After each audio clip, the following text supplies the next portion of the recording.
In a small, dusty repair shop on the outskirts of town, a struggling mechanic named Jake worked tirelessly to make ends meet. His hands were always covered in grease, his clothes worn from years of labor, but his heart was rich with honesty and kindness. He never turned away a customer in need, even when they couldn't afford to pay.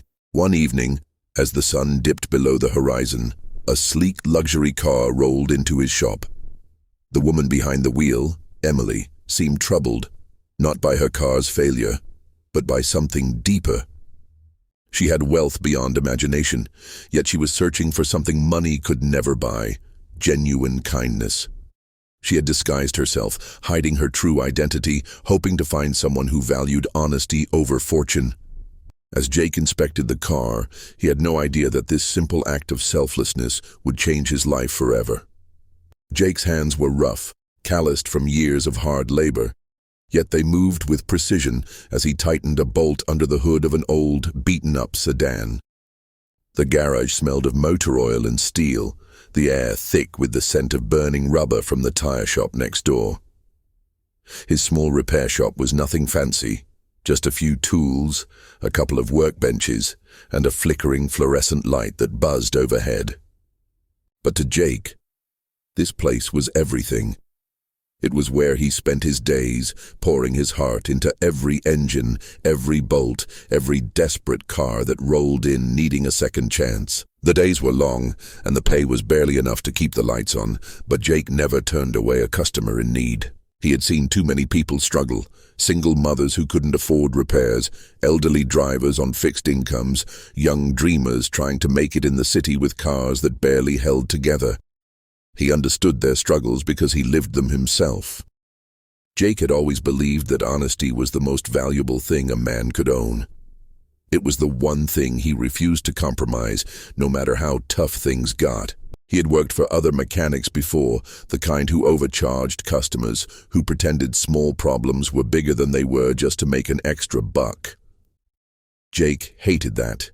He had walked away from those jobs, even when he had no savings and no plan, because he refused to cheat people just to get ahead. Instead, he had started his own shop. It wasn't much, a converted storage unit with a roll-up door and just enough space for one car at a time, but it was his. He charged fair prices, did honest work, and treated every car as if it belonged to his own family. It wasn't the easiest way to make a living, but it was the right way. The days blurred together, a routine of fixing broken engines and patching up rusted frames, but every now and then, a customer would remind Jake why he did what he did. There was Mrs. Turner, a retired school teacher whose car had broken down a mile from the shop. She had walked the rest of the way in the sweltering heat, her hands shaking as she explained that she couldn't afford a big repair bill. Jake had listened patiently, then rolled up his sleeves and gotten to work, fixing the problem for half the price anyone else would have charged. When she had returned a week later with a fresh batch of homemade cookies, thanking him for his kindness, he had smiled, knowing he had done the right thing. Then there was Marco, a young father who worked 2 jobs to provide for his family. His old pickup truck was on its last legs, but he couldn't afford a new one. Every time something went wrong, he came to Jake, and Jake always found a way to keep the truck running a little longer, charging only for the parts, never for the labor. People like them were the reason Jake kept going.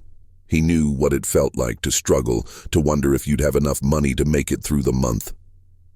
He had grown up watching his own father work double shifts at a factory, coming home exhausted but never complaining, always reminding Jake that an honest day's work was worth more than a pocket full of stolen cash.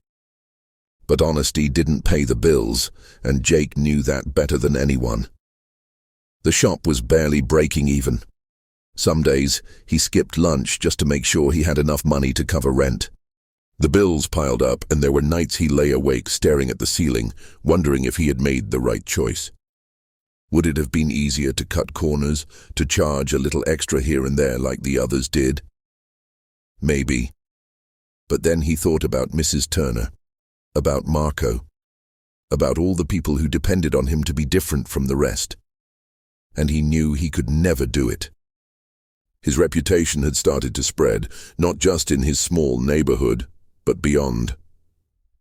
People talked about the mechanic who never cheated them, who treated every car like it was his own. Customers drove in from other parts of town, some even leaving notes of appreciation on his workbench, little reminders that his honesty wasn't going unnoticed. Still, the struggle was real.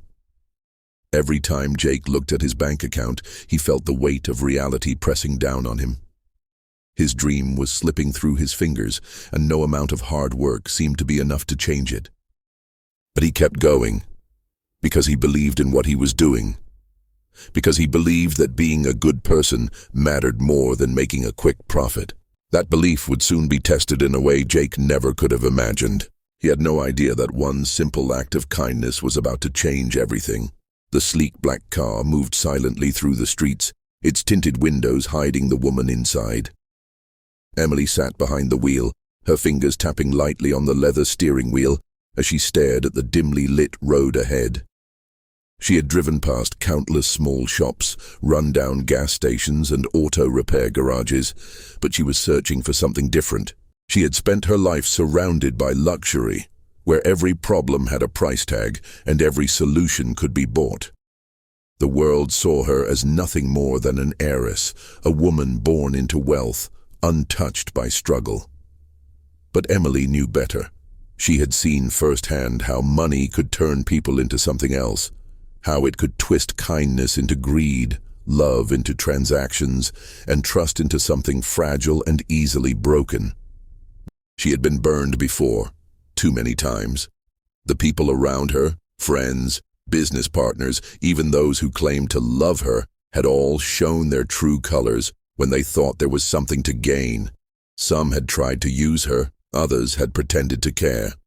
But in the end, it always came down to what she could offer rather than who she was. She wanted something real, something money couldn't buy. That's why she had left her penthouse behind, swapped her designer clothes for something simple, and taken this trip alone. No assistance, no security detail. Just her and the open road, looking for proof that honesty and kindness still existed somewhere beyond the walls of wealth. Her car had been acting up since she left the city. A strange sound coming from the engine, a slight hesitation when she pressed the gas pedal. Any other time she would have called her personal mechanic, and the problem would have been fixed before she even noticed, but not tonight. Tonight, she wanted to see how people treated a woman who looked ordinary. She had passed a few larger repair shops, places with neon signs flashing promises of fast service and expert care. But they felt impersonal, like machines built for profit rather than people. Then she saw it, a small garage tucked away on a quiet street, the kind of place most wealthy people wouldn't even notice. The lights inside were still on, a single car parked outside, and through the open garage door, she could see a man working under the hood of an old sedan. Something about the scene made her slow down. There was no fancy branding, no expensive marketing, just a hard-working mechanic focused on his craft. She turned into the lot, parking near the entrance, and stepped out. The air smelled of motor oil and warm pavement, a stark contrast to the usual scent of expensive cologne and polished leather she was used to. The mechanic, Jake, according to the patch on his shirt, looked up as she approached. His face was lined with exhaustion, his hands covered in grease, but his eyes held something she hadn't seen in a long time. Honesty. "Evening, ma'am," he said, wiping his hands on a rag before gesturing toward her car. "What seems to be the trouble?" Emily hesitated for a moment, then played her part. She kept her voice soft, uncertain, as if she were just another woman trying to get by. "I think there's something wrong with the engine. It's been making a weird noise, and it feels like it's struggling when I accelerate." Jake nodded, glancing at the car. "Pop the hood and I'll take a look." She watched as he worked, his movements careful and precise. There was no rush, no attempt to sell her on unnecessary repairs. He muttered to himself as he checked different components, his brow furrowing in concentration. After a few minutes, he straightened up and turned to her. "Looks like your fuel injector's clogged." Nothing too serious, but it needs cleaning. I can take care of it in about 20 minutes. Emily braced herself for what came next. This was usually the moment when the price went up, when mechanics saw a woman who didn't know much about cars and tried to squeeze extra cash out of her. But Jake didn't do that. He just gave her a small, reassuring smile. It's not a big job. Shouldn't cost you more than $50. She stared at him, momentarily caught off guard. That's it? That's it, he confirmed. I could tell you it's a bigger problem and charge you more, but that wouldn't be right. His words settled over her like a wave of warmth. She had been in places where honesty was just another sales tactic, where people pretended to be fair until they saw an opportunity to take advantage. But Jake wasn't pretending. He was just good. She studied him as he went back to work, fascinated by the way he moved, the way he focused on the job as if it actually mattered. He wasn't doing this for money or status. He was doing it because he believed in it. For the first time in a long time, Emily felt something shift inside her. Maybe she had finally found what she was looking for. Jake wiped the sweat from his forehead with the back of his hand, his fingers still smudged with grease. The summer heat had settled thick in the air, clinging to everything, but he barely noticed. His focus was on the car in front of him, on the engine beneath the hood, on the quiet hum of work that had always brought him a sense of peace. Emily stood a few feet away, watching him as he moved. She had met dozens of mechanics before, men in crisp uniforms at luxury service centers, men who barely looked her in the eye before quoting her a ridiculous price for repairs she didn't need. But Jake was different. There was something steady about him, something that made her feel safe. He wasn't performing, wasn't trying to impress her. He was just doing his job, honestly, carefully, without expectation. She had expected a long wait, a list of unnecessary repairs, maybe even a dismissive attitude. Instead, she had been met with kindness, with a mechanic who had treated her car like it belonged to someone who mattered. And she wasn't sure how to feel about that. Jake reached for his tools, the metal glinting under the dim garage lights. "You were right about the weird noise," he said, his voice calm and even. "Your fuel injector was pretty clogged. I'm cleaning it out now. Shouldn't take much longer." Emily nodded, shifting her weight from one foot to the other. She felt strangely nervous, like she was waiting for something to go wrong. Like any moment now, Jake would reveal himself to be just like everyone else. Just another person looking for an angle.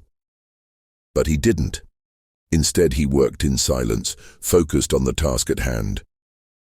He wasn't in a rush to get rid of her, wasn't distracted by his phone or by thoughts of how much money he could make off her. He simply cared about fixing the problem. After a while, she spoke. "Do you always work this late?" Jake glanced up, a small smile playing at the corners of his lips. "Pretty much. Cars don't fix themselves, and most people can't afford to take off work during the day to get repairs done.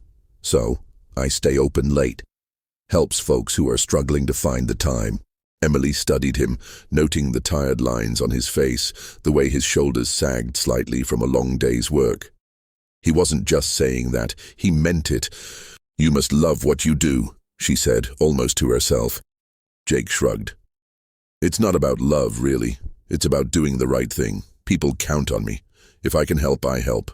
Simple as that." Simple as that. The words echoed in Emily's mind, so foreign to the world she had come from. Where she was from, nothing was ever simple. People did things for a reason, for a price. There was always something to be gained. But Jake, he wasn't like that. She crossed her arms, watching as he worked with careful precision. "You didn't try to overcharge me," she said after a moment. "Most mechanics would have." Jake chuckled, shaking his head. "Yeah, I know. I've worked with guys like that before. But that's not how I do things. You trust me with your car, I do my best to fix it. That's the deal. No tricks, no extra charges, just honest work."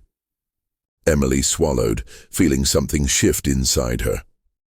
She had come here looking for proof that good people still existed, that kindness wasn't just a currency to be spent when convenient.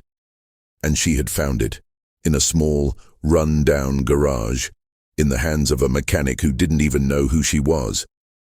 Jake finished the repair, closing the hood with a soft thud. He wiped his hands on a rag, turning to her with an easy smile. All set. Should run a lot smoother now. Emily reached for her purse, pulling out a wad of cash. She wasn't sure why, but she suddenly felt the urge to give him more than he had asked for, to repay him for something that went beyond a simple car repair. But before she could hand it over, Jake shook his head. $50, he reminded her gently.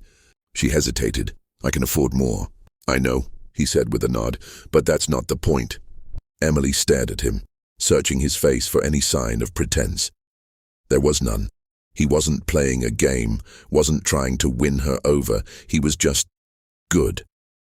Slowly she handed him the 50, her fingers brushing against his rough, calloused hand.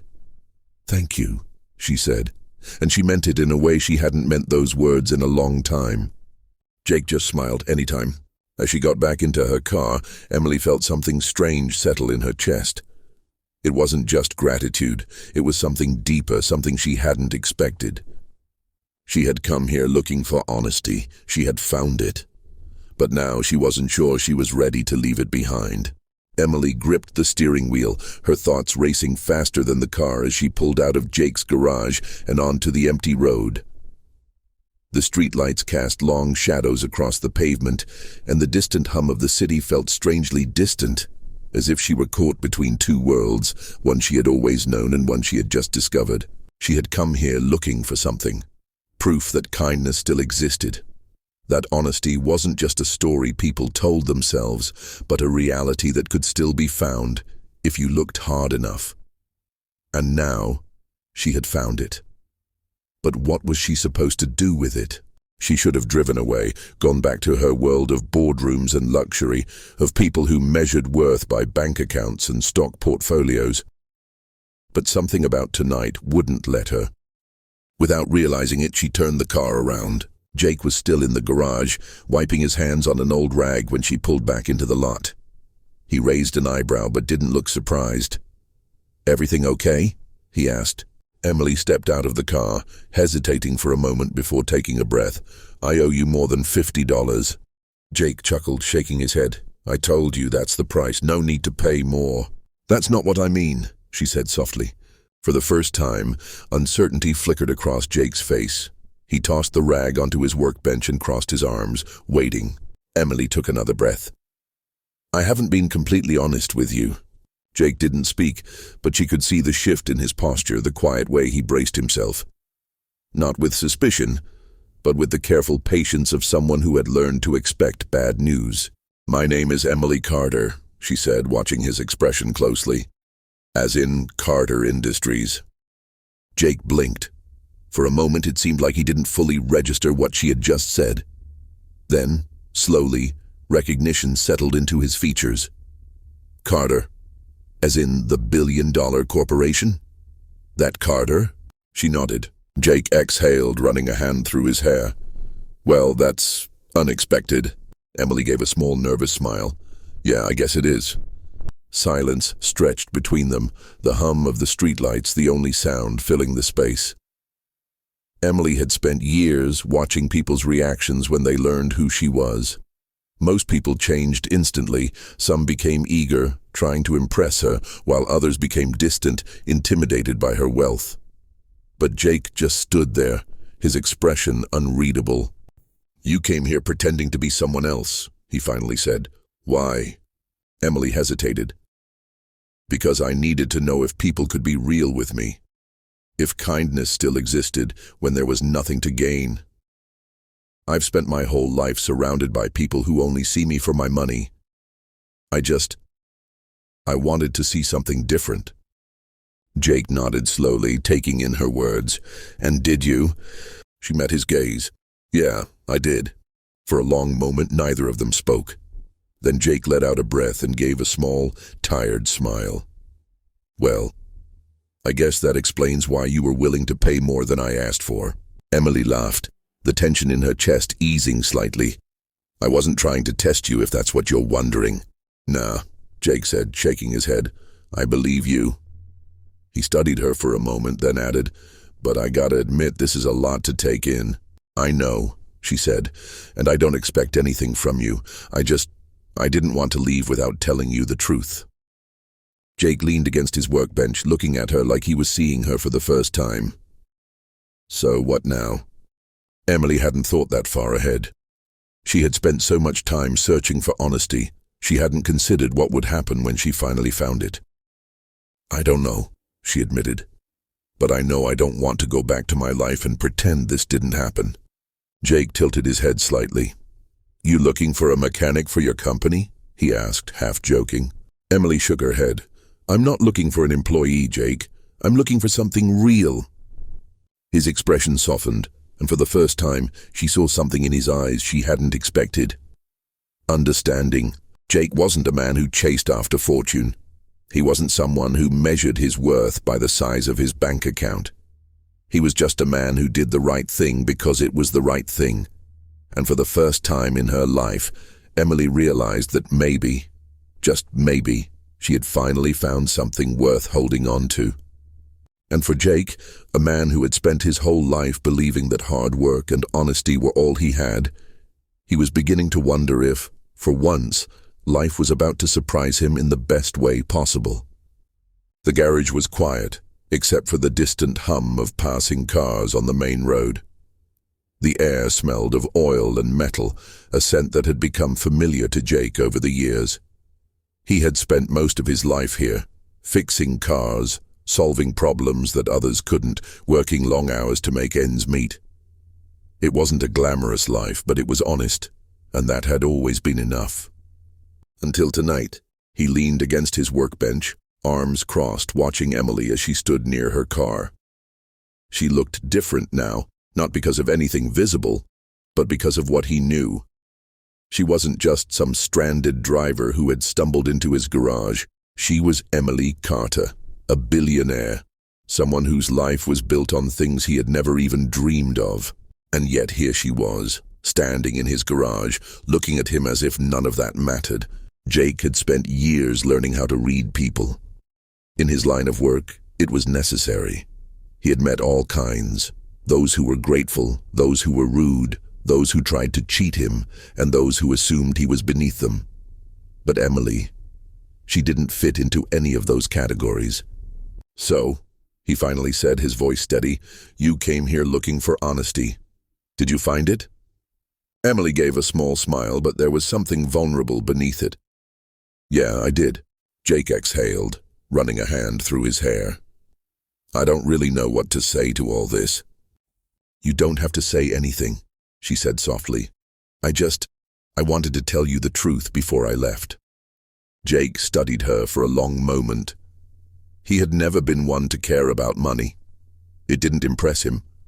What impressed him was character, and Emily had just proven that she wasn't like the people he had always assumed filled the upper world of wealth. She could have left without telling him who she was. She could have played along with the lie and walked away. But she hadn't. "All right," he said finally. "Thanks for telling me." Emily looked slightly surprised. "That's it?" Jake shrugged. "What else is there to say? You're still the same person who pulled into my garage an hour ago." She laughed softly, shaking her head. "You know, most people would be freaking out right now." "I'm not most people," Jake replied with a smirk. Emily looked down for a moment, as if weighing something in her mind. When she looked back up, her expression was serious. "Come with me," she said. Jake raised an eyebrow. "Come with you where?" "Into the city, just for the night. Let me show you my world, the way you showed me yours." Jake hesitated. This was the part where common sense should kick in, where he should remind himself that he didn't belong in her world. But then he thought about the way she had looked at him, not like he was just a mechanic, not like he was someone beneath her, just like a person. And maybe, just maybe, he wanted to see what her world was really like too. He grabbed a clean rag, wiped the grease from his hands, and tossed it onto the workbench. Then he looked at Emily and gave a small, lopsided smile. "All right, let's go." Emily's smile widened, and for the first time in a long time, Jake felt like maybe life was about to take him somewhere he had never expected.